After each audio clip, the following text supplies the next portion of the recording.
Let's go to this now. Senegalese President and African Union Chairperson Macky Sall says Africa is capable of building its infrastructure and transform people's lives. Sall has opened the Dakar Summit on Africa's infrastructure. The gathering is held in the Senegalese capital and it's attended by several heads of state. And Khayelihle Khumalo joins us live now from Dakar. Khayelihle, President Macky Sall has been hailed as a champion of development by some. What are some of the key points that came out of his address? Well, certainly, Bonyo, a very interesting time here in Dakar. For example, I mean, where we are positioned, we're right in the new capital that has been really established and built from scratch by the administration of President Sall.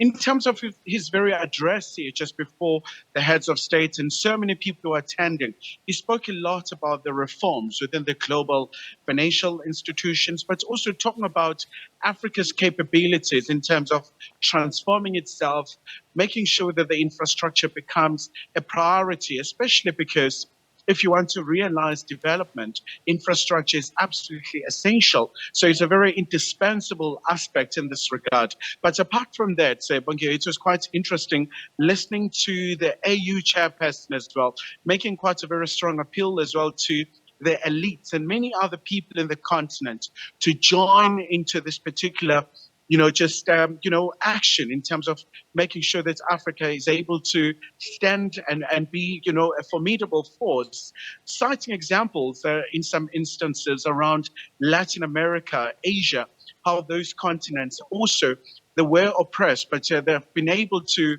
come up in terms of the infrastructure.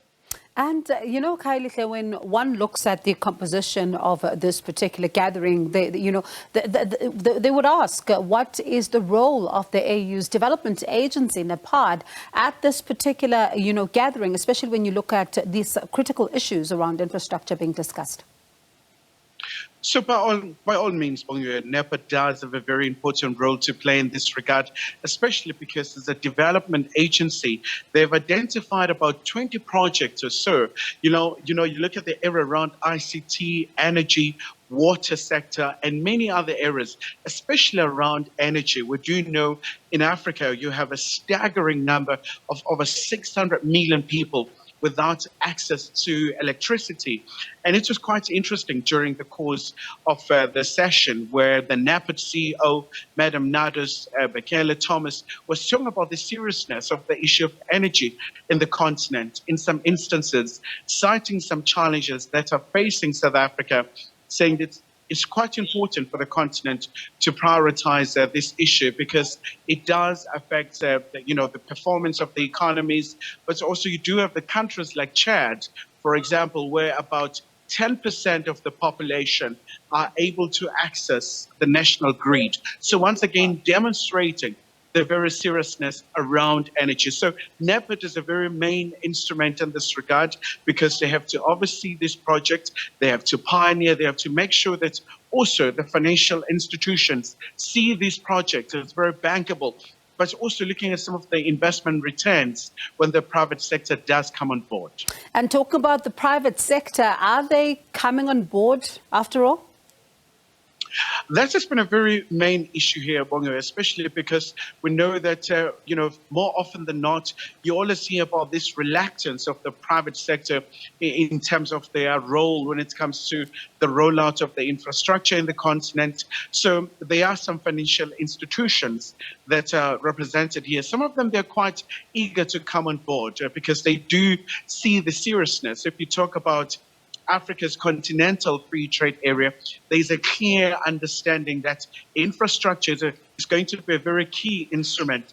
But also another very main concern for some investors will have to be peace and security in the continent. You do have some pockets of conflict affecting, of course, development and stifling that massive economic growth that lies in the continent. But a lot of them are very cautiously optimistic in terms of their approach. So tomorrow also it's going to be another very interesting day, as it's going to be the day 2 of the conference, as the leaders also be looking at some of the very outstanding issues. And something that was really interesting when it was mentioned by Rwandan President Paul Kagame, where he was talking about the the continent being self-sufficient in terms of the mobilization of domestic resources as opposed to over-reliance from the foreign donors. And it's going to be interesting then to see what comes out on this one on day 2. Khayelihle will continue to check in with you as, of course, you are watching that all-important summit, looking at the critical issue